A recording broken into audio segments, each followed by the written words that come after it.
Welcome to MacroHive Conversations with Bilal Hafiz. MacroHive helps educate investors and provide investment insights for all markets, from crypto to equities to bonds. For our latest views, visit macrohive.com. There seems to be a lot of public holidays this week, with the US's Memorial Day holiday this past Monday and the two-day Jubilee holidays in the UK. This has compressed the trading week, so I'd be cautious in reading too much into market price action. Nevertheless, it does seem like bond yields are moving back up thanks to high inflation prints in Europe. I discussed this on a Bloomberg television interview, which you can see on the MacroHive website. Elsewhere, oil markets are also on the move, and we feature a guest post looking into whether there is any investment in the energy sector to help boost oil supply. The picture looks grim. On the crypto front, we look at correlations between Ethereum and equities, and it finally looks like the correlation is moderating. And finally, we have a fun piece on the Queen's Jubilee. So as usual, great analysis that should help investors of all levels of experience. And if you're not already in the MacroHive universe, you can sign up for our new free weekly newsletter. It's super popular and it contains charts, explainers, and unlocked content on anything and everything that you need on markets. It will be your weekly dose of sanity in an uncertain world. To get the newsletter, just go to macrohive.com/free. That's macrohive.com/free and sign up for the letter there. And if you're a professional or institutional investor, we have a more high-octane product that features all of my and the MacroHive researchers team's views, our model portfolio, trade ideas, machine learning models, and much, much more. Many of the world's top investors subscribe to this product. To get more details, email me on bilal@macrohive.com. That's Bilal, Bilal @macrohive.com, or hit me up on Bloomberg to find out more. Now, on to this episode's guest, Thorsten Wegener. Thorsten has spent over 20 years trading equity derivatives and was a partner at Bear Stearns. Before that, he was also head of equity derivatives at Panmure Gordan and head of trading warrants and structured products at WestLB.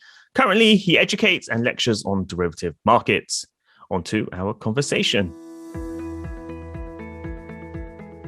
So greetings, Thorsten. It's great to have you on the podcast. Thank you very much, Bilal. Thank you very much for inviting me. Well, first of all, as you know, Thorsten, I always like to ask my guests something about their origin story. Where did you go to university? What did you study? Was it inevitable you would end up in finance? And then something about your career up until now. Well, I can give you the true story or the fake up story. So I give you the true story. I studied in Berlin, West Berlin at the time. I'm a little bit older.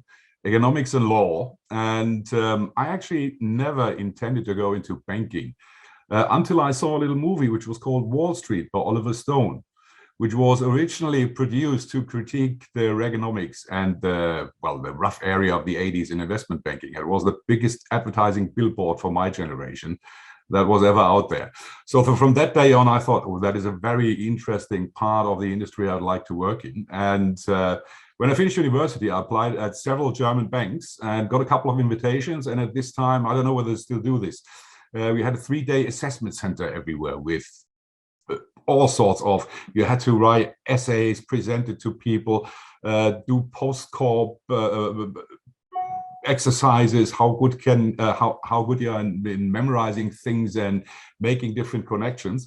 And I got an offer from Deutsche Bank and from WestLB in Düsseldorf. And WestLB paid the enormous amount of 4,000 Deutschmarks more annually than Deutsche Bank was offering.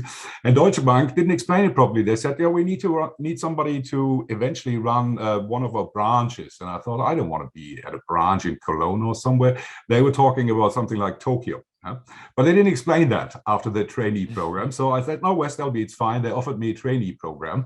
And that gave me the opportunity to see all interesting parts of the business. That was bond sales where I started, where on the first day, actually, I met my wife.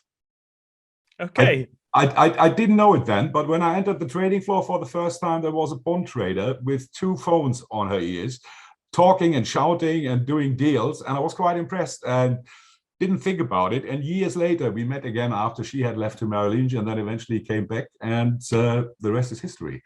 So that's how I met Susan. Then obviously I saw bond sales, equity sales, international sales. They realized that I could speak reasonably well English for a German guy, so I was in there. and derivatives trading. And derivatives trading was obviously the thing that really caught me. I thought it was interesting. I had studied at university. I always liked gambling and playing with the odds. And that is what we do in derivatives. We play with odds.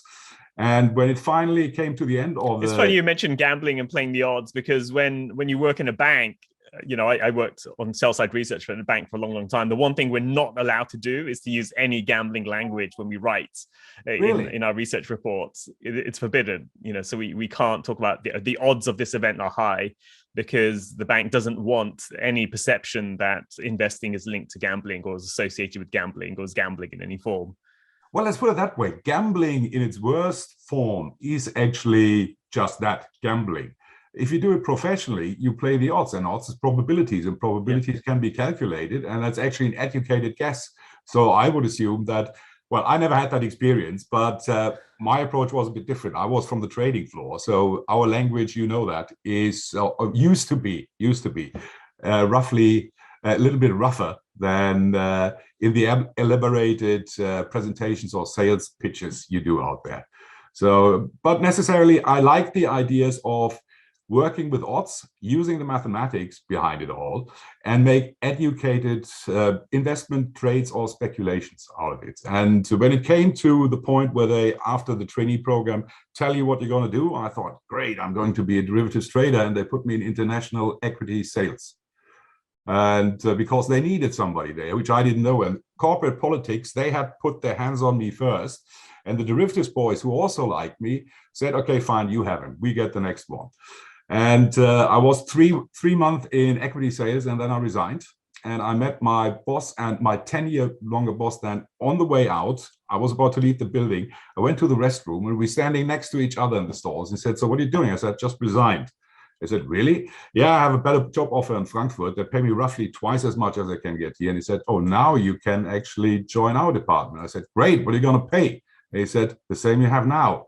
And so I actually forfeited the pay rise I would have got in Frankfurt and stayed there. And I worked for 11 years for WestLB. And that was in trading then? That was the job you wanted, not sales? Yeah. I started as a humble market maker at Eurex, and I was responsible for 15 of the 30 DAX stocks. There were industrial companies and the car manufacturers, BMW, Volkswagen, Daimler. That was my market, which I had to make for institutional clients. We had the big pension funds. WestLB at the time was the 5th largest bank in Germany. So all the big names, all the pension funds, all the public funds used us as one of the counterparties they used. There were Deutsche Bank, Goldman Sachs, WestLB, Dresdner Bank, Commerzbank. These were the players in the market for the time. And that seemed to work quite well. And I managed to, eat my humble pie in my first year. My budget as a young market maker was 1 million Deutschmarks I had to earn for the firm. So that was all right. I was up 5 million by half a year. I thought, I know everything. Nobody can tell me everything. And then I think in 3 weeks, when Daimler made a takeover bid for Chrysler, I lost 5 million of those 5 millions I earned. So all the money was gone. But that was the time when you weren't fired by your boss. I was called in by our senior boss. He really rubbed me hard, and they said, don't do it again. Go back to work. So I went back to work, and that was. And how did you lose that amount of money in the space of a few weeks? One of the worst trades out there, actually. You can have low volatility and you're gamma short at the pin. You're perfectly hedged in a position. If you have high volatility, it doesn't matter. The stock goes through the upside, through the downside, and you're hedged. You lose money once. If you only flick ever though slightly through the pin where you are pinned, then at the one moment you're 1 million deltas short, and the next you're flat. And then you're 1 million delta short, and then you're flat. And you're always short when the market goes up, and then you're flat again. So when you very slowly, with low volatility, painfully work through these spots, it costs you a bloody fortune. But I had to learn that the hard way, and I learned it. And after that, I didn't have. Maybe we'll talk a bit later about some of these concepts as well. I didn't have these stellar performances anymore, but my earnings were stable. My profitability was all right. I had my risks under control, and that made me grow. I ended up then becoming chief trader for the Warrants and structured products desk, because by this time the German retail market was huge, and I was always interested, how can I buy volatility? So what we didn't invent it. We saw it from our institutional client base. They had a product which was called reverse convertibles, which is basically the client shorts a put, you have legal implications. You can't make them owe you money. So we all wrapped that up into a securitized product. They paid us upfront. But for the first time, I was able to buy volatility in big size. That coincided with the Neue Markt, with the TMT bubble around the 2000s. So we were volatility short on the upside. So I always sold the offer and was able to buy it below the bid through these products back. So we had nice margins, nice spreads, could do market making all over the place. That worked very well. And it worked so well that I was called to the board to report. And I thought I'd get the biggest promotion of my career. And they kicked my butt from here till kingdom come, because we issued more of these products than the DECA house fund of the loan and saving banks. They, in a half a year, they collected something like 500 million Deutschmarks at the time, and I collected 750 million. So they saw me as a natural competitor in their main bank doing this. So, but at the end of the day, everybody was happy that we were making money out of that. And that progressed my career. So I eventually became head of trading for the structured products and the warrants books with all the securitized products of WestLB.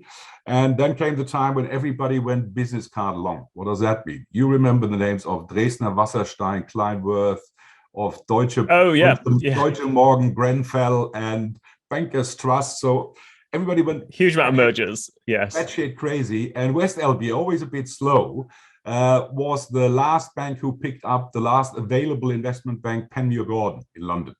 So WestLB bought Panmure Gordan and became an expert in growth, was the slogan. And at the time, it was absolutely appropriate. Everybody wanted growth stocks. And they bought in a great team and they did lots of stuff and it worked out. And then I realized we have a convertible desk in London, but we don't have a derivatives desk in London. Thorsten, would you like to go over and set that up? And I thought, well, cool.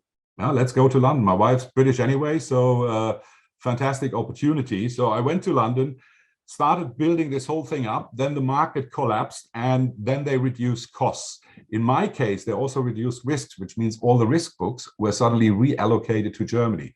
So there was I, head of trading, building up a department without risk books anymore under my control. Mm-hmm. So I thought, that's not good. So what period was this? What years was this roughly? 2002. Okay, so it's after the dot-com crash, and it was kind of as markets were bouncing back, and then all these mergers had happened. Okay. So all the risk books went back to Düsseldorf, where the HQ was, and I was suddenly a trader without a trading book. So I focused on issuing more of the securitized structured, the really nasty stuff, heavy structuring with all bells and whistles attached, which we could sell into the institutional client base. Problem is, if you are not in control of the product you've created about the market making and the price, I didn't like that. So cut a long story short, eventually Bear Stearns had approached me a while back already, and I turned them down. They wanted to set up the retail product, the structured derivatives product, in German-speaking countries. They had retreated from Germany in the 80s and said, okay, we need somebody who has the experience, who can do that. Would you like to come? And I said, yeah, fine, I'm on board. So we set up an office in Frankfurt again. We were covering Switzerland, Austria, had a perfect market making team sitting in London. I had my boys shuttling between London and Frankfurt, and I was, occasionally in Frankfurt. I liked London more at the time. And then the unspeakable happened. Bear Stearns, people say we ran against the wall. We didn't. We ran out of fuel. That was the only problem. People remembered LTCM when Bear Stearns was the main broker who said, no, we're not going to chip in. And when Bear Stearns needed some liquidity, I think it was especially Goldman Sachs and then later JP who said, no, we're not really chipping in. And I remember I came into the office and there were already the JP boys on the trading floor.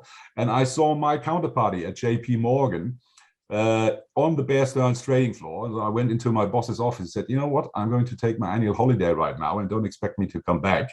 I guess I'm getting fired anyway. And then they didn't fire me, Bilal. Because obviously the earnings were all right and they didn't have a justification. Obviously the question, would he sue us or not? So I actually had to make a case that, yes, I would earn some money on my way out and I would not sue anybody and I would leave the firm. So this was, Bear Stearns got taken over, was it 2007? JP Morgan, 2008. 2008, yeah. So okay, that's when subprime was all kind of kicking off. Bear Stearns was so I was actually ending my employment as a good employee in good standing at JP Morgan.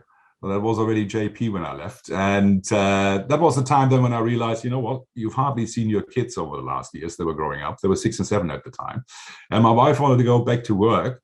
I thought, you know what, we're moving to Germany. I'm being Mr. House Husband. you go back to work. You're better at it than I am anyway. And I do the whole thing. I clean, I cook, I look after the kids, I drive them back and forth.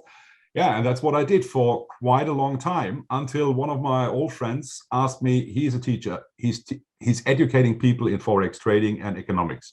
And he said, occasionally I have a batch Thorsten who want to know about derivatives, about options. Would you be happy to give classes? Not very often, but once in a while I'll call you in. I said, yeah, fine.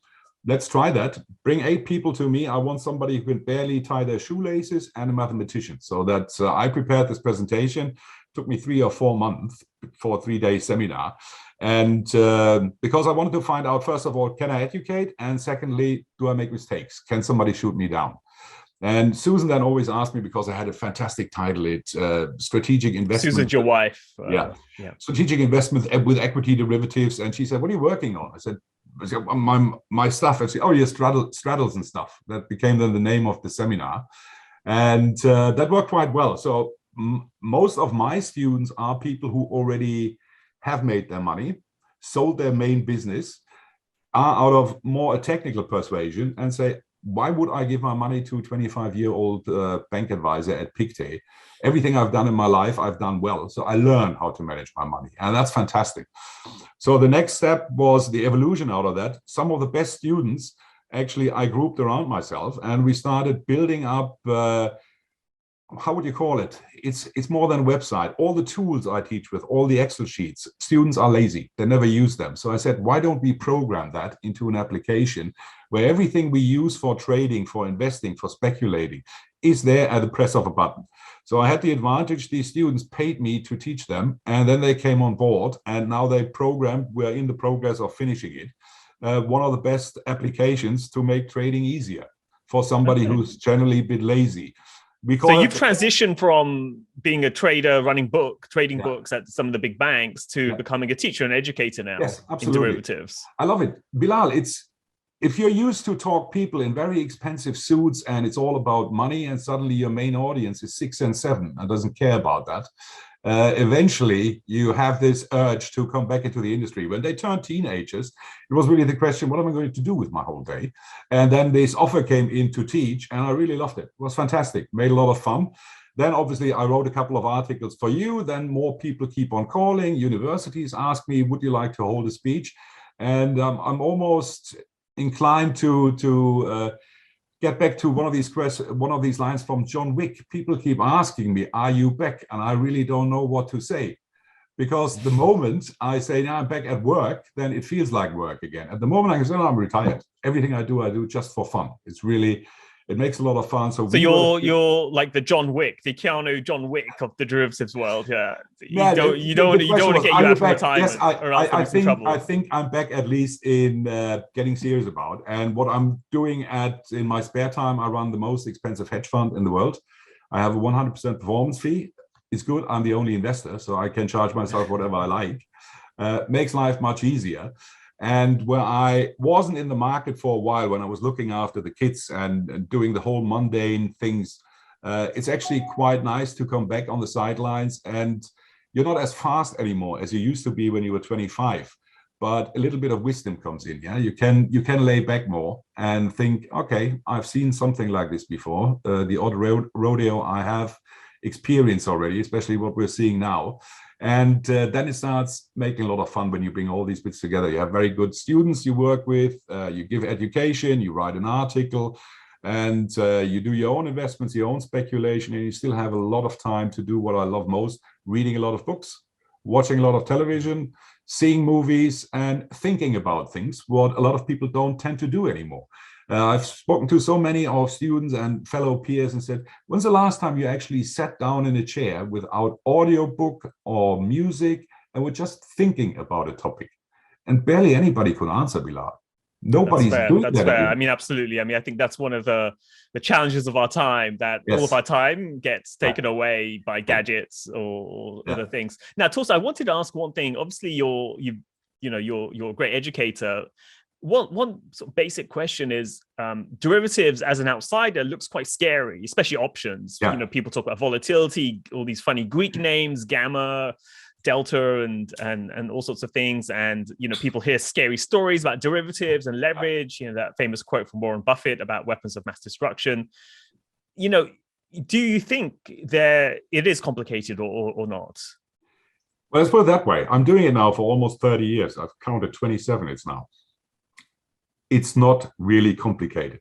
First of all, I'm not Mr. Super Smart. I learned it at university, the basics, black skulls, and we even had to find out how to develop an option pricing model for bonds. That was part of the exam because you have the finite expiration date in bonds. It's not that difficult. If you break it down, what it really is, it is a way of measuring the value of something. And you try doing that by guessing the volatility, the future volatility. Now, the question, what is volatility actually? When I'm being asked by somebody who hasn't got a clue, I always say volatility, the technical term could be, it's how much stuff moves in one or the other direction.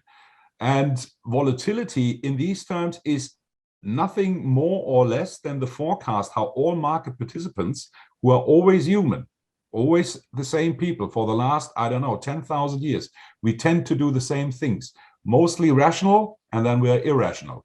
And volatility is one way of measuring this. The beautiful thing is, if somebody calls you and say, Mr. Hafiz, what do you think, who will win the next election? Will it be Tory government or will it be Labour? Yeah, fine. You give your opinion, and that's it. We have these surveys in the option market, but people put their money on the table for this survey. So whatever you see in price action can be translated into volatility, because when you trade options, there's only one variable in it. That's the volatility. People bid a price for it. Everything else you need, strike, expiration, price of the underlying, interest rates, is there. You can observe that. So you pay a price for something, and the volatility, the implied volatility, is derived out of that. And this implied volatility actually gives you a good guess how the market thinks the marketplace or the asset they're focusing on will trade in certain boundaries over the next 1 day, 2 days, 2 years. And you can actually see that out of the market pricing, and hardly anybody out there knows that you can say, fine, you can attach probabilities to something. When a market, I'll give you an example for that. When we have a VIX of 20, just to make math easy, and the S&P would be trading at 6,000.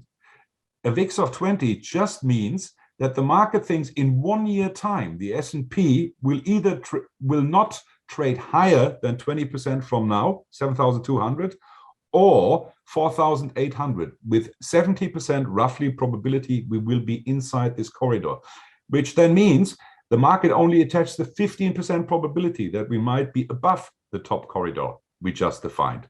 And that is what volatility shows you. It changes obviously every day how the market participants are bidding for whatever they have, but you can attach a probability to that. If everybody is panicking, volatility will be higher, so this corridor will widen, and the market attributes wider price ranges for it. When something is more likely that everything could happen, it gets more expensive. When this corridor shrinks again, volatility falls, then the expensive stuff becomes cheaper, because now we're going in circles.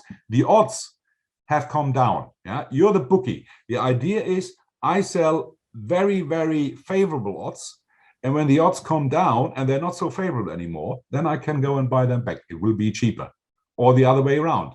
Yeah? When nobody wants to do something, what we usually have before a crash happens, volatility is usually trading in 12 or 13 levels. And I always say to my trainees in the past and my students, it's like a dysfunctional insurance company. You've built the nicest house in the world, it's worth millions, and the insurance company gives you the cheapest insurance contract available. If this thing just burned down and you want to insure the ruins, they'll ask you 4 or 5 times the premium. And that's how the equity markets at least work. And I think your bond markets as well. You always see that just before the shit hits the fan, we have extreme low volatilities. And when we have 60, 70, 80 volatility points on the equity market, that's usually the time where you can at least sell volatility and make a fucking fortune out of it. And so as an investor, if we just look at equities, S&P 500, say, you can just buy the index, S&P 500, so you're long. So the way you make money there is if the S&P 500 goes up, then obviously you make money. You could be short, so you could short sell the index, and you'd only make money if it goes down. The alternative is if you go long volatility, so you're not taking a directional view on the market. Instead, you're basically saying that it should, you expect that the range or the day-to-day changes in the market to be higher than what the market is pricing, right now. So you expect the market to go from like low day-to-day changes to higher day-to-day changes, and you're not taking a directional view per se.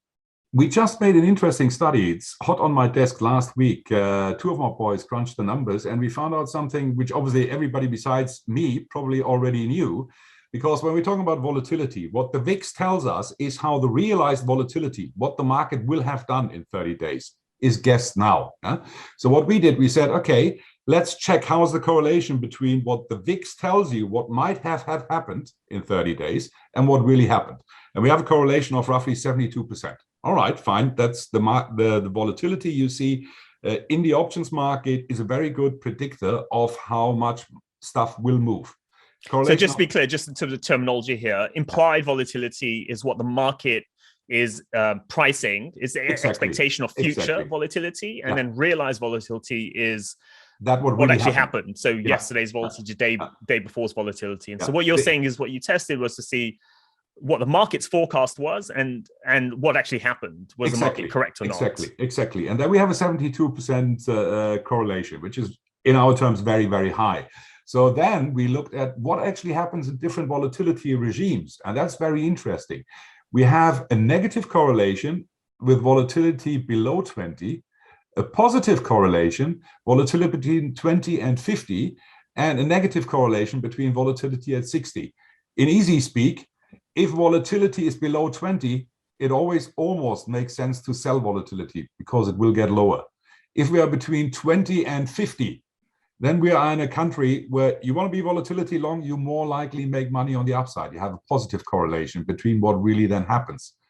But if you are in panic territory, it always, not almost, it always makes sense to sell volatility because markets will eventually come back to a mean reverting point, at least in volatility. That's always the discussion. I wrote a little article on your website about that as well. We can't stay dysfunctional for too long. We're all market participants. We can't slap our faces for hours and hours or years. Eventually, volatility will come down, and that's what it always does. So if you are... And actually on that, so I mean, it's a very interesting point that you make, which is that when volatility sort of shoots higher, so you're at unusually high levels, almost invariably volatility ends up falling because, as you said, people can't stay in panic mode forever. But how do you define too high? I mean, so say VIX, let's say it's 30% or 40% or 50% or 60%. I mean, at what point do you say, okay, that's the point where it can't really go much higher? You can always approach the extreme points. The extreme point volatility on the downside is 0. Then markets don't move anymore. Nothing happens. Whereas the top side, just think about you have a stock trading at 100 and you want to perfectly hedge that because the world is ending tomorrow. So you can buy a put option with a strike price at 100. So you get your 100 back. How much would you at max pay for that? $100. Yeah. Or $99.99 because then you would at least make 1 cent on the way down. Plug this price into the Black-Scholes formula, solve for the implied volatility, then you have the maximum levels in there. And then you look into the history. We had in 1987, we've done the analysis. Intraday, we had a VIX, or didn't exist at the time, but would have been the equivalent of 180 volatility points. In the recent Corona panic, we had a volatility of around 80 in the market. And then you look at the oil markets. When oil was trading negative, we had volatilities beyond 300-400 in there. So volatility as a concept is, the best example is there are always different market players in different assets. The trader who is mostly interested in buying Coca-Cola and Walmart, not the recent move, but in general, is a different crowd than the guys who trade cryptocurrencies or pump around in Tesla shares. So each volatility has different characteristics when you think, yes, it's just people behind it. And people will always tend to react in the same way. But as we are not equal, there are equal crowds in there. And volatility in the marketplace, we use words like skew and term structure and kurtosis. They all give you a bit of information how the market is actually really positioned at the moment. And that works quite well. One of the examples where I really put my foot in it was one of the first seminars, and I was explaining how the volatility skew usually cooks. You have an investment skew, which means people are spending more money on puts because they want to protect themselves against falling equity markets, and it's flattening to the top side because they usually sell calls against that. And you have the opposite in the oil market. Obviously, the crash happens to the upside. People need calls to get their oil cheaper. And I've asked my assistant, I said, okay, let's have a look at the commodity skew now. And that was in 2018, I think. And she put it on the screen, and it looked like an investment skew. And I didn't make any information out of that. I thought, oh, that's strange. What happened? We had a complete crash in oil. Because the skew already showed you, no, it's not the producers anymore in the market who want to hedge themselves against rising oil prices. It's the speculators who are in there. And speculators get really fast disappointed if the asset they bought doesn't double, triple, or fivefold anymore. The same phenomenon we have seen in the crypto market. Why are these people in there? They want to get rich. They don't buy this whole thing of, oh, it's eventually a different currency. Because if it would be a currency, the volatility would be at 3. Nobody could get rich with it anymore. So all these guys who say that's why they buy it wouldn't be in there anymore. So it's a self-defeating process. But the volatility gives you the indication when you know how to read it. And that's where we bring our quantitative research in to say, how was it in the past? Is there any development we can see it's more likely? We come back to... And just on that skew, just so that it's clear. So what we're saying is that there's different volatility prices or levels at different strikes of an option. So for example, you can have at the money option. So that's where the option is at the current price. Or you could have a put, which is an option that would benefits when the price, the market goes down. If it's out the money, so that's it's far away from the current market, that has a volatility price, and you could say the same for a call on the upside as well. So what you can create is you can see if there's a skew. Is the volatility for the downside, for weakness in the market, higher than options for the upside in the market? It's actually defeating the whole object of what Black and Scholes and Kelly and Simmons, without being public about it, came out of it, because there can be only one volatility in the future. A stock can only move like this stock. However, there are guys in the market on the puts and call sides and different strikes who are bidding different prices, which implies then in a skew. And the interesting thing is, before 87, the big crash, this volatility skew was a very gentle smile. At the edges, it went up a little bit. People were willing to pay relatively more for far out of the money puts and far out of the money calls, but it was a decent smile. Now it looks like a stroke victim. Left side up, this down, and the market has facilitated for that this bell curve, which is plugged into the models.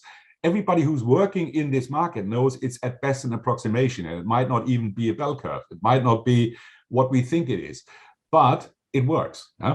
At least up to 3 standard deviations. And that's always my mantra, where I say, fine, I know it's not working perfectly and the assumptions are generally wrong. Otherwise, we would have one volatility surface, one flat surface, because there can only be one volatility for the stock. But the market shows us it's different. Risks are being priced differently. So we plug this all into our models and try to arbitrage these conditions out against the historical performance they had. And that is the beauty of mean reversion on the volatility side. You look at a stock, and if it has peak volatility, it's 50, and then everybody calms down again and it goes to 10 again. I had this experience it was 98, LTCM, when they blew up.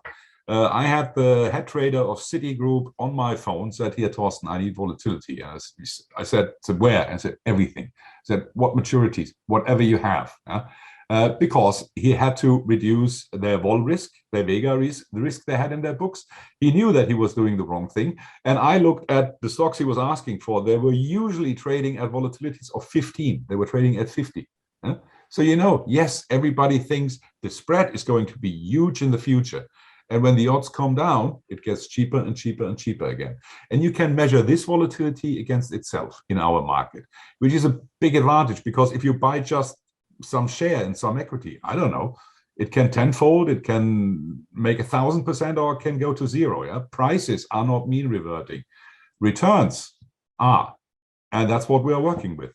And that is the advantage we have on the option side. What I always say to all my students, even if you never in your life want to trade an option, you should see the information option markets make available for you. And it's become, well, more urgent and pressing over the last 2 years, where the option market was actually telling the other market participants whether we see a bull market or a bear market, whether there's a panic or not. We've seen it in these meme stocks many times. So the information you're saying we can get from volatility is, one is the market implied volatility level. So if it's high volatility, low volatility, it tells you that investors think that the regime is going to be very volatile or not. Then there's the skew, which is the price, in effect, price in volatility terms that people are demanding for downside versus upside. So if there's a negative skew, then the price in volatility terms for downside is more than the upside. So that means that whoever's driving the market at the time is more worried about the downside than they are about the upside. So that's additional information. And all of this is something you can get from the options market, and you can't get from just the spot market.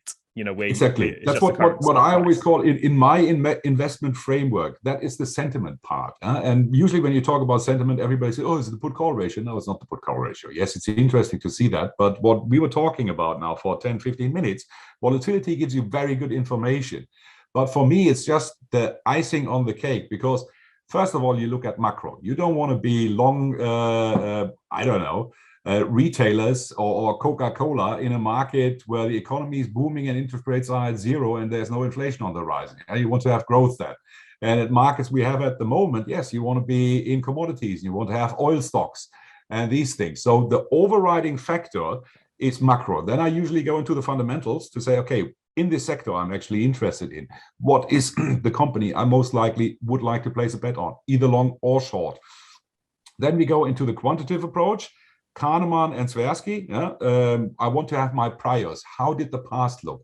Put that in my computational model to say, okay, how did, when the scenario was what I expect coming for the future, how was the outcome then?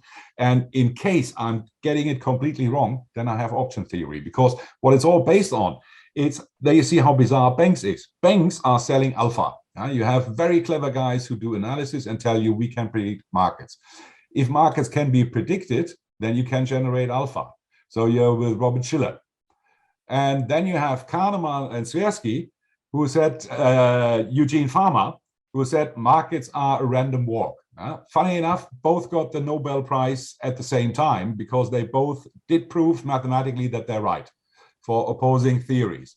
So if I'm getting it completely wrong with my macro analysis, with my fundamentals, and with my market sentiment, just by using options as a tool, I still can stack the odds in my favor and say, fine, I have a 70% probability that I'll make 30 cents on a dollar. I have a 70% downside. And then what hardly anybody knows, options, trading options, you can change your bet while after the little ball on the roulette has already been placed.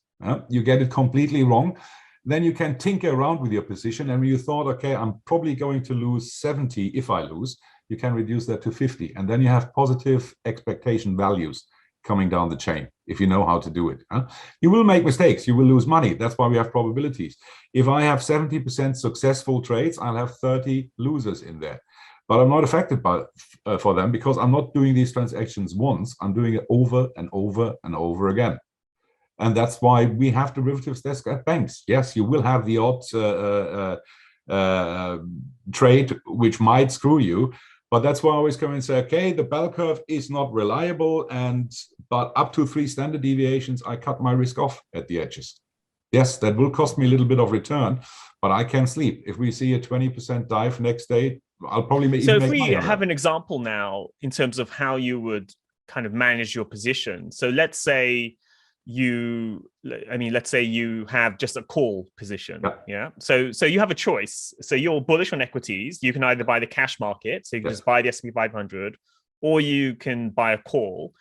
What would go into your decision making on that first decision? Why use an option, a call, over cash, just buying the market directly? I wouldn't.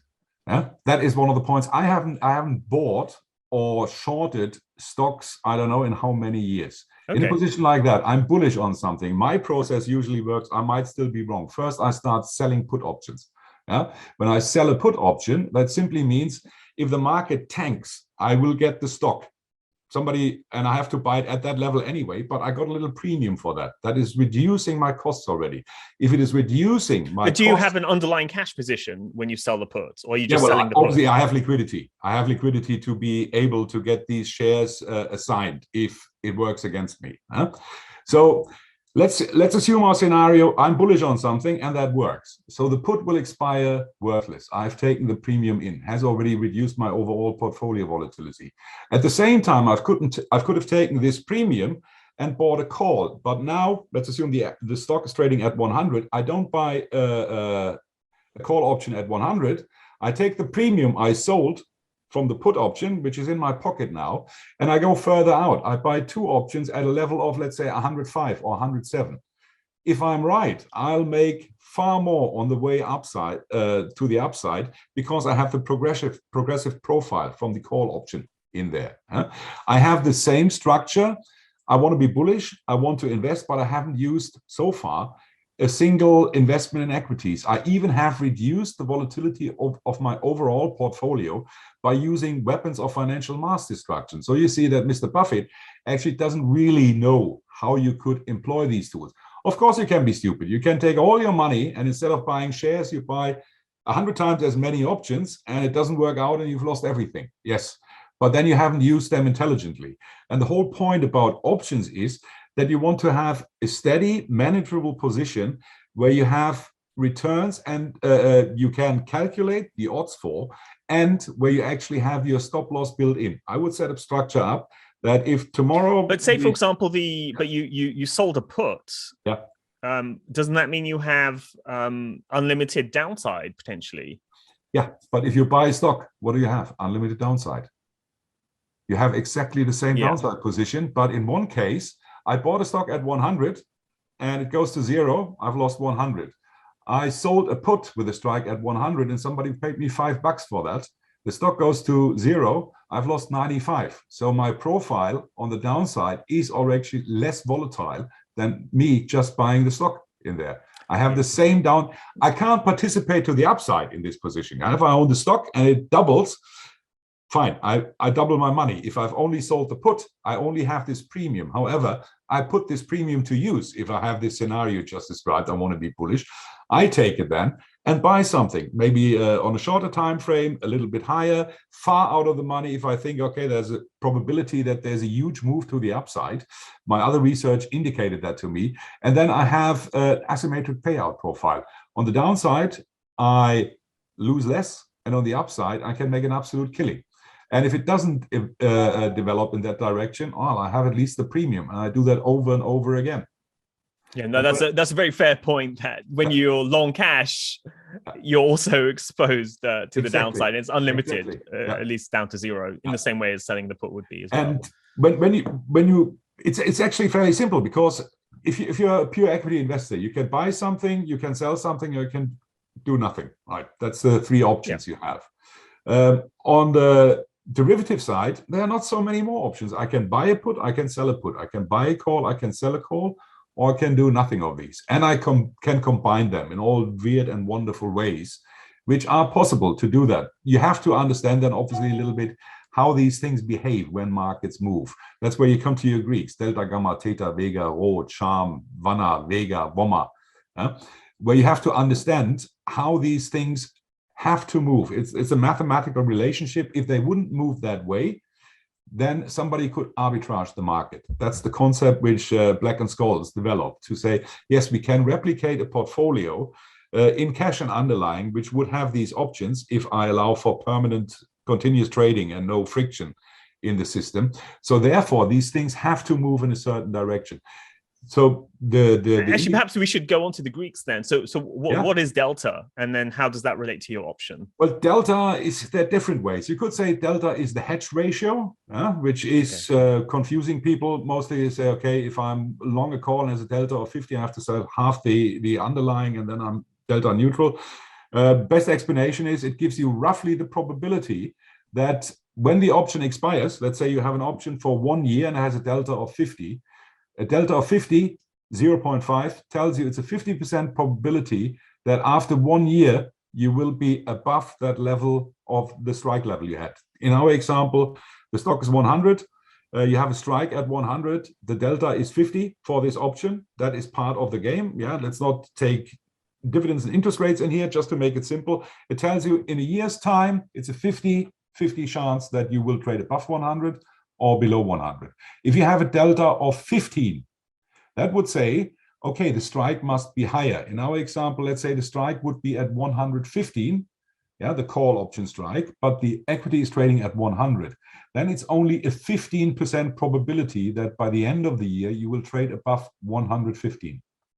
That could be the easiest. And so the strike is the price at which your option gets into the money. It's exactly. And so if you buy an option which has a 50 delta, it's 50% chance it will be at that price or in the money in a year's time. So you buy the option, and then the price of the market S&P starts to go up, or that stock goes up, then the delta starts to increase on your because on your option. So suddenly you go from 50 delta to 70 delta because the price is higher, so there's 70% chance. And so when you have that position, so you now have 70 delta, do you do anything as a as somebody who's managing the position? Do you just... Yes, what I usually do, I write options on top of it. So let's say I own the 100 call. My idea went accordingly to plan. We are now trading at 120. I think I've seen enough. I start selling 130 calls against it. I collect additional premium.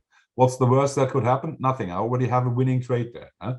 It's already in the money. So I start selling against it. So the market goes then to 150. I lose the shares at 130 of the call I've just sold, but I get them at 100.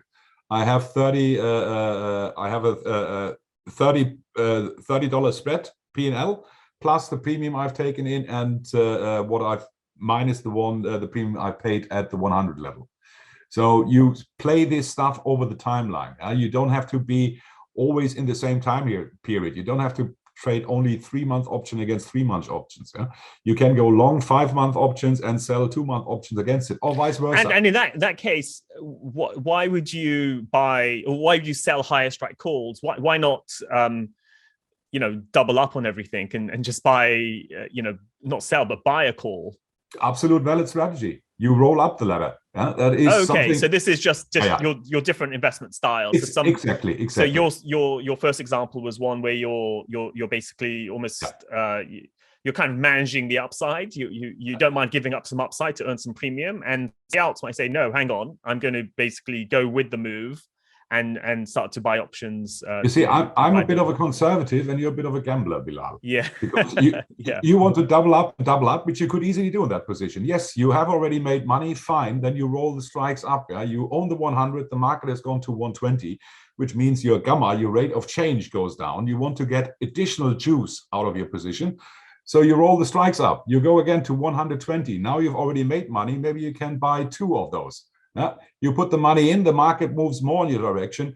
It's a pyramid scheme on the positive side. If you're right, if you're correct with your assumptions, you will make money. That's an absolute valid, appropriate strategy if you have still the investment case for something like that.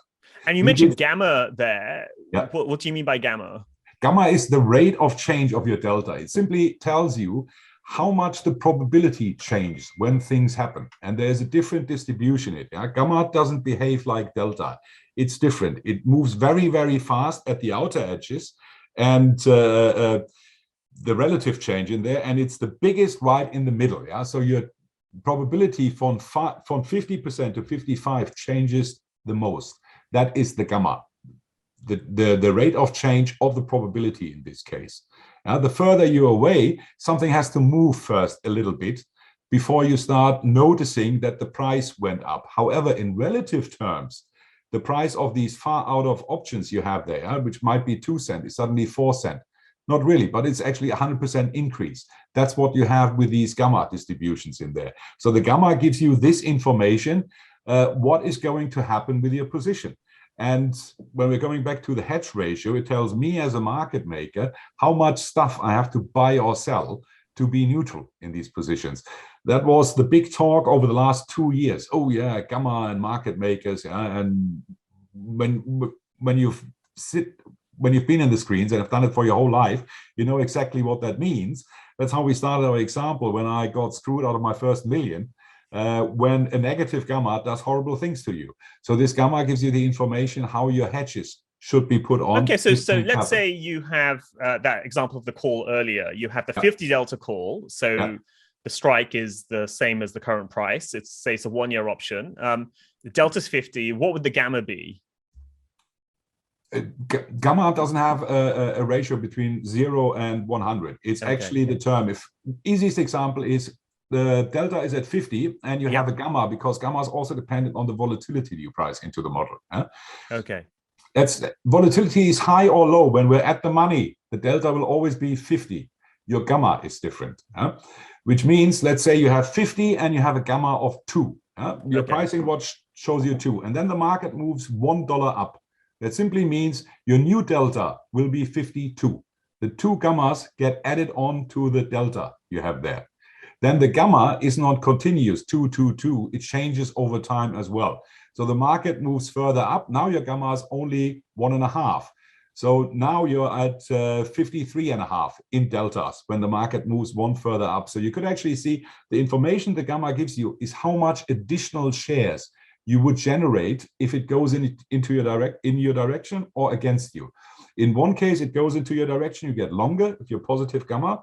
Yeah, it's as if somebody out of outfield gives you additional shares for free in your portfolio. And if the market falls, it's as if somebody's taking little shares away from you. So you're less long when the market works against you. That is if you own the option. As a market maker, I was always short the options because clients want to buy options. Now, for me, it worked in the other direction. Market goes up, my hedge position suddenly became shorter. Markets go down, my hedge position suddenly became longer. So I always had to do the opposite of what you actually should do in these scenarios. Okay, and yeah, we often hear this in markets when people start talking about the microstructure of markets that say the bank trading desk, they're long gamma right now, which means that the option desk, as the market price goes up, they need to their delta is increased, and so if they want to maintain their delta at 50, not 52, they have to sell the underlying to bring their delta back down. And equally, when the price starts to fall, the underlying market's price starts to fall, then the delta goes down, and they have to buy some of the underlying to bring the delta back up. It gives you very good indications whether markets are slippy or sticky. Yeah. If the market is gamma long, which means fantastic. If I'm gamma long, you can't do anything wrong. Let's assume volatility stays the same, so that's no impact on the price of your options, but market moves a lot. So market goes up, suddenly I have more shares than I had before theoretically at a lower price, and now the market is higher, I can sell them. I will do that. I will use my gamma. So I give additional material into the market. I stabilize the market if I'm gamma long. If I'm gamma short, that's what usually happens on the downside. I have to do the opposite. The market falls, and I have to take liquidity out of the market because I'm also selling into it.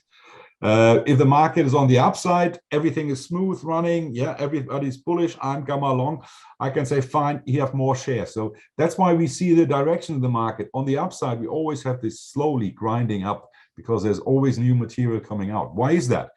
90% of everybody who is invested in equities is long, right? That's what mutual funds do. And what do they do to make some additional money? They own a share at 100, and they think it can do 10% this year. Okay, I sell a call at 115. I get premium from the market maker. And if it goes for weird expectations beyond that level, fine, I've made 15% plus the premium. So I'm, as a market maker, I sit on these calls and I'm now gamma long. Market works in my direction, fine. I have additional shares generated by my gamma. I can filter into the market. Makes it very, very slow. That's why you have this grind to the upside. And when the market does the opposite, it goes down very fast. What are these clients doing? On the upside, yes, they already own the shares. They sell the calls on top, make additional money, but they want protection on the downside. So they call me at the same time and say, can you send me some puts, Thorsten? Yeah, fine. Yeah, here are your puts. So they're protected, but I now am gamma short on the downside, which means market falls. Oh, damn, I've become long. market falls a little bit more, I have to get delta neutral again, which means I have to sell into a falling market all the time. I take liquidity out of this market, and the market takes this massive fast dive to the downside. That's why we always have this relationship grinding up and going down. And again, what you can see, I actually spotted that in March quite nice. It's a temporary, it's a tactical situation. The market was trading. Everybody said, oh, the big crash is coming. And I think I even published that on your platform, and I made the call to the day. Well, I have to brag a little bit about it, because the market traded, and I've seen that as an ex-market maker, the market traded as if it was gamma long. It was really sticky. And at this level, I thought, no, we're not going down to the downside. It's the market is gamma long here. There is absolutely liquidity coming in. If somebody wants to sell something, somebody sucks it up. It's over. And then we had this nice relief rally. And then obviously you have to readjust the opinion, because markets move, yeah? And what we are looking at is usually then the open interest, the volume, how much is in there, and the gamma distribution of the whole market. You can build beautiful charts, and there are fantastic providers out there who do that. Yeah? Spot Gamma is one of these guys out there who look into the different gamma distributions, which is nice, but I don't need an email 4 times a day telling me how the gamma at a specific level now is. I want to have the general market condition. Now, I'm not a day trader, was never good at that. I want to see a direction, yeah? A medium to short-term direction that you can put on some nice trades and don't make any mistakes in there. At least it will happen that you're completely wrong. But I have this additional layer that I say, I've done my research, I work in the right sector, I've done the macro, I've done the fundamentals, the sentiment tells me this, and now I have the options on top of it. So I've shifted my probabilities, Bayesian style, in the direction that I say I'm feeling comfortable with it. And options give me the opportunity, obviously, to say, fine, I know how much it will cost. No, if I lose, that's it. Yeah. And I think Paul Tudor Jones was just recently quoted. He said, it's not about being smart or clever. It's about having your risk under control and don't lose your shirt. Yeah, absolutely. And so on the gamma side, just in case people, we've lost some of our audience here. Just the one of the important messages from what you've just said is that when market makers are long gamma, that tends to be a stabilizing force for markets. Yes. These are grindy markets. Markets just gradually go up. Whereas when market makers, when the bank desk become short gamma, then suddenly it's a destabilizing force that the market making desk will be selling when the market's going down. So it would be a slippy market. But it's obviously it's a zero-sum game, yeah. If you say, well, one guy is gamma long, the other guy has to be gamma short, but there's a distribution in the market. Retail clients or non-sophisticated funds never use their gamma. They buy an option and then just look at it and sit on it. Market makers use it, have to, because if I'm gamma long means I've paid somebody else a premium, and then you have your last one, theta coming in, which sucks away the value of my long position every day just by time decay. It's getting out of there.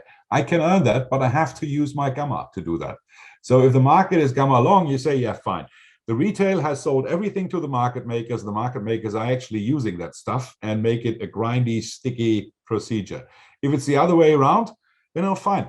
The market makers are short. The retailers are sitting on it. The retailers are not using their gamma. So there will be no scenario where they suddenly provide liquidity to the market. They're just sitting on it and are happy. So the market maker will be forced to sell into a selling market or buy into a rising market. There's a bit of a thunderstorm going on, so you might hear some thunder behind me. But I thought let's round off this discussion. We could spend even more time on the Greeks, but let's put that on hold for now. And just the final question before we go into some personal questions for you. Are the principles of options and derivatives the same across different asset classes? So if like derivatives, like in equities, can you apply those principles to FX or bonds or to commodities? Is it transferable? Commodities and FX is actually very, very simple, because there also you have products which, well, they don't expire. The dollar doesn't expire eventually. And it's just a question how much, what's the maturity of the options you are trading. The mechanics, the delta, gamma, theta, vegas, what volatility does to it is everywhere the same. Bonds are a little bit different because you have to think inverted. Interest rates go up, prices go down, and then you have a finite product behind it. And I'm not teaching that because sorry, the bond boys are much smarter than I am, so I leave it to them. I dab in the part where I think, okay, equities is a fantastic field, bonds and on FX, obviously you can use the same. However, as I understand it, you guys only have 8 currency pairs where you can trade futures and then options on futures, which is a bit boring. In my universe, the world is my oyster. If I want to trade Thailand today, I trade Thailand. And if I want to go buy Coca-Cola in the United States and sell some puts, I can do that as well. So I can actually also bring the whole macro spiel into it. I read actually a recent statistic. The S&P was down 15%, hedge funds were down 16%, global macro was up by 12 in a survey, which I thought, that sounds fair. Yeah, very, very interesting. Yeah. So yeah, it's been a good year for macro, at least for some people in macro, at least. Now, I did want to ask some personal questions as well. You know, one was, what's the best investment advice you've ever received from someone? Don't do anything. Okay, explain. That was after my disaster, which actually put me on the right path. Before that, I was smart. I knew what I was doing, I thought. And I leveraged positions up, and I used every ounce of risk I could use to do that, and did trades I actually shouldn't do, because I wasn't looking for conviction trades. I was a market maker, but sometimes you don't have to do anything.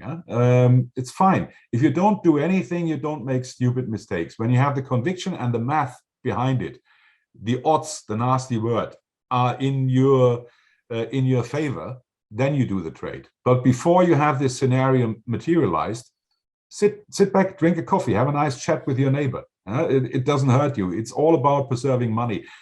I like crocodiles because that is actually the epitome of what it is. They know where the watering hole is. They're in the watering hole, and then they lie in the whole day till a stupid gazelle comes around, and then they jump in, do the death roll, digest, and then they lie in the sun again. Perfect scenario, perfect allocation of resources. And that was the best tip, especially, and I see that with all the young guys. They come in, they want to train, they want to press the button, and it's good, fine. Yeah, you need to be motivated to do this job, and you don't have to be afraid of pressing the buttons. But sometimes less is more, and especially in trading. Wait till you have a good idea, till you see the indication the market gives you. Don't try to be active all the time. You will lose money with that. That's great advice. And you mentioned the youngsters. So what advice would you give to youngsters, say somebody who's just leaving university now, they're about to enter the job market? Any advice for them? Be humble. And if you're not humble, get humble. Why I'm saying that? When I started, I came out of university, I had a fancy degree, and I thought I know already a bit about options. And when I started at the derivatives desk, Friedhelm, my boss and mentor, took me out and said, there are the 4 coffee machines. Always keep them full and up. And when my boys need coffee, it's your job to do that now, because before you, somebody else did it. And I had the photocopying jobs, and then I had to crunch huge Excel sheets where we had to list all the OTC jobs nobody wanted to do. So I made them better. I programmed a little sheet which could flash. That's how got me the job. Because these guys who are telling you to get a coffee or ignoring you, they're working hard. And they're not doing that just to be nasty. It's probably in the fewest cases. If you already start working with, I have a work-life balance and I haven't studied to go to the photocopy machine, sorry, then you most likely are not going to the really good departments where the guys who have fun what they're doing, and you will not become a team member of them, because I was very sensitive. If you have good guys around you, I'm still friends with most of my guys I trained, whom I worked with and whom I worked for, because we had the same mindset. If you want to get into this industry and in the exciting bits, yes, you'll have to work hard and get humble. And the other thing is, maybe that's the last bit, all of these guys, they're coming from universities. Never forget, you're getting a lot of money for doing something where far brighter people do more important jobs than you do for far less money. So it helps to be a bit humble. And for speculating, I've learned that because I'm a trader. If I go to the supermarket and a house husband, I knew inflation was coming 6 months before the Fed, because these guys don't go to the supermarket anymore. I look at prices. I saw, butter's going up, eggs are getting more expensive. Ben & Jerry's is suddenly only 400 milliliters, not 500 milliliters anymore. Then you see the official data. Why is that? Because I know what prices are. I know how normal people out there do their shopping, because I'm one of them. if you stick all these bits together, I think you have a fairly good chance with the fantastic education you got when you come out of university to make a career. Without any doubt. Yeah, great advice there. And just on a more personal note, do you have any system to manage information or productivity? I mean, how do you deal with information overload? I have one daily newspaper in Germany. It's the Handelsblatt, which I read and hate, but you have to do it. I have to see what's going on. Then I occasionally check the Börsenzeitung, which is another one of these sheets for specific, just to be on it. I have CNBC running in the background all the time, because I'm a big Jim Cramer fan. It's just funny. You have to see it. Obviously, Bloomberg TV to flick back and forth, and then my network sends me the really good research pieces, which is brilliant. And then I love podcasts. There are a couple of really good guys out there. I think to get through the information overload, what helps me, I love actually the guys I don't agree with. I don't want bias confirmation because I'm arrogant enough to think, yeah, I'm probably right. So I want to have the guys who shoot me down. And Peter Schiff, Perma Bear for the last, I don't know how many years, I love to listen to him. I'm waiting for the day when he gets bullish. That's probably when you have to sell everything and short your mortgage money. But the network, you can surround yourself with. People tend to send you only the good stuff because all companies produce so much research. Do you know what is really interesting or not? It's more all filtering down again.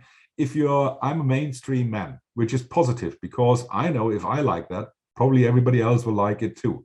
I made a killing in Tesla when Elon came out with a Cybertruck, and I said, I want one. I've ordered one. And I thought, if I do that, probably everybody else will do that. Yeah. And the stock shot up after this thing.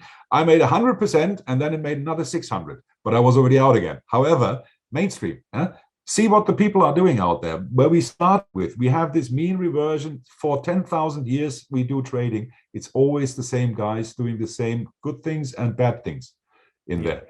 And you mentioned books at the top of our interview, and you said you like to read a lot. What are some of the books that have really influenced you? I know. How can I? Obviously, I knew this question would become. You always ask that, so I prepared to make it totally cliche. Can you see that?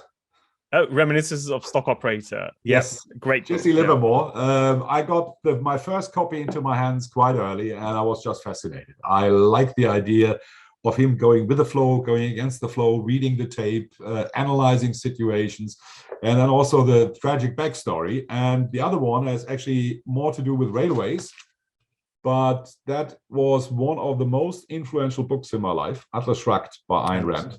Yeah. She founded a philosophy called objectivism, which is massively based on Aristotle. And one of the main lines is A is A. Don't pretend the world how you would like to see it. Look how it is. A great comedian, it's the Canadian guy, Russell Howard, I think. He said, I don't make the stereotypes, I just observe them. Observe the reality. A is A. Don't wish it would be a bull market or a bear market because you want to put on a long or short position. And never mind, Atlas Shrugged of Ayn Rand's, one of her first disciples was a certain Mr. Alan Greenspan. Yeah. That's right. Yeah. So she's very influential in the financial sector. That's great. Okay, good. And in terms of if people wanted to follow you in any way, on social media or like learn more about you in some way, what's the best way for them to do that? That is a sad bit, Bilal. I have nothing to sell at the moment. I don't even have a Twitter. I'm not selling any courses at the moment. We're working on our little fintech, which will eventually turn into something. They can follow me if they check on MacroHive, because occasionally I write an article there, which I try to make a bit light-hearted, bring some math and some option stuff in there. So that would be, and leave a comment under the articles. I have to say, Thorsten, your articles are very popular. Really?